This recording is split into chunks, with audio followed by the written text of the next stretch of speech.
अंग्रेज अफसर का हैदराबाद दक्कन की नवाबजादी से बेपनाह इश्क। मुसलमान लड़की से मोहब्बत ने अंग्रेज सरकार को हिला कर रख दिया। सच्चे प्यार की दास्तान।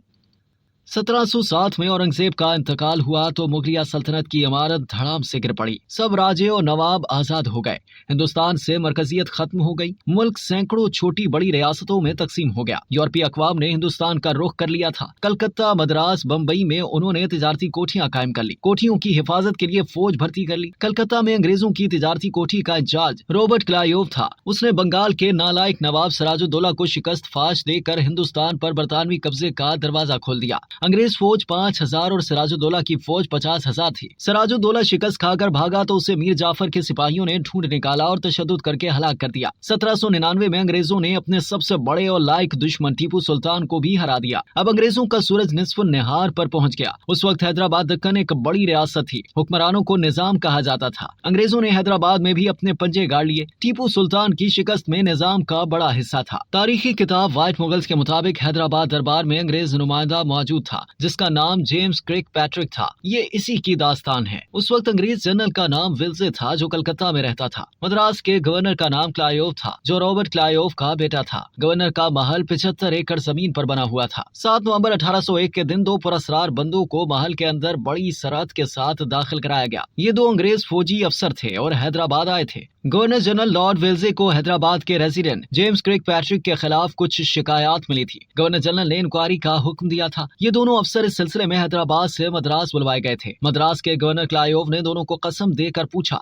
क्या सच है कि जेम्स ने हैदराबादी कल्चर इख्तियार कर लिया है? हैदराबादी लिबास, खुराक, जबान, आदातो अतवार अपना लिए हैं? जासूसों ने तस्दीक की। दूसरा सवाल था, क्या ये सच है कि जेम्स क्रिक पैट्रिक एक नवाबजादी खैरुन्निसा के इश्क में मुब्तला हो गया है? और बात हद से आगे निकल गई है। लड़की के दादा नवाब ने ऐलान किया है अगर इंसाफ ना मिला तो वो बड़ी मस्जिद के दरवाजे पर जाकर बैठ जाएगा और फकीर बन जाएगा, फरियाद करेगा। उनके लिए ये गैरत का मसला था। नवाबजादी सैयद खानदान से थी और ये लोग खानदान के बाहर शादी नहीं करते थे। शहर में हर तरफ दास्तान इश्क के चर्चे थे। गोया मिर्जा शौक की मसनवी ज़हर इश्क स्टेज पर ड्रामे की शक्ल में दिखाई जा रही थी। ये ना सिर्फ हैदराबाद के शुरफा की बदनामी थी बल्कि अंग्रेज हुकूमत का तासुर खराब हो रहा था। उस जमाने में फ्रांस में नेपोलियन को रूज हासिल हो रहा था और अंग्रेज नेपोलियन की सरगर्मियों से आगाह थे। डर ये था कि रेजिडेंट जेम्स क्रिक पैट्रिक अंग्रेजों की वफादारी छोड़कर निजाम की ताबेदारी इख्तियार न कर ले। ऐसे उलझे हुए हालात में गवर्नर जनरल विल्जे ने जेम्स क्रिक पैट्रिक के खिलाफ इंक्वायरी का हुक्म दे दिया। गवाहों ने कहा कि इन बातों का पूरे शहर में चर्चा है और उन्होंने ये बातें सुनी हुई हैं। इधर जेम्स क्रिक पैट्रिक ने वाजे कर दिया कि वो नवाबजादी को अकेला नहीं छोड़ेगा। बहुत से अंग्रेजों को जेम्स क्रिक पैट्रिक का हिंदुस्तानी लिबास पहनना और वुज़े कते इख्तियार करना बहुत गिरा गुजरता था। अंग्रेज हिंदुस्तानी औरतों से शादी तो करते थे मगर इश्क के फंदों में नहीं फंसते थे। बाज अंग्रेज हिंदू या मुसलमान भी हो जाते थे। इश्क की ये दास्तान सुनकर उन्हें ऐसा लगता था कि बरतानिया ने हिंदुस्तान को फतह नहीं किया बल्कि हिंदुस्तानियों ने बरतानिया को फतेह कर लिया है। अब अंग्रेज और हिंदुस्तानी समाजी तौर पर एक दूसरे के नजदीक आ रहे थे। इनमें नफरत, मोहब्बत, खिंचाव, उलझने, तासुबात पैदा हो रहे थे।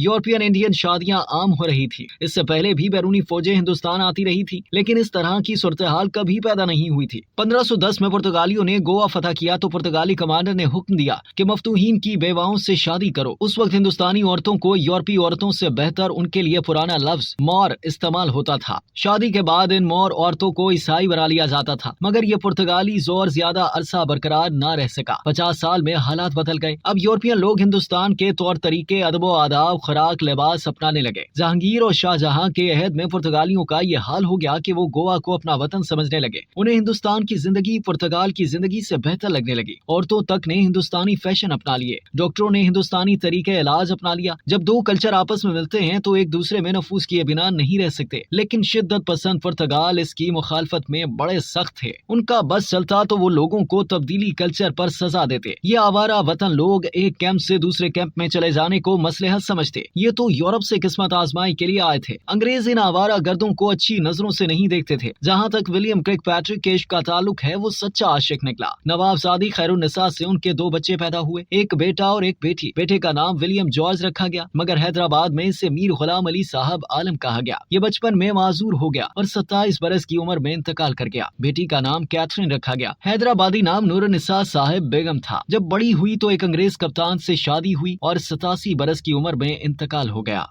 اب تک کے لیے اتنا ہی. مزید جاننے کے لیے سبسکرائب کیجیے ڈیلی جنگ یوٹیوب چینل اور لائک کیجیے ڈیلی جنگ فیس بک پیج.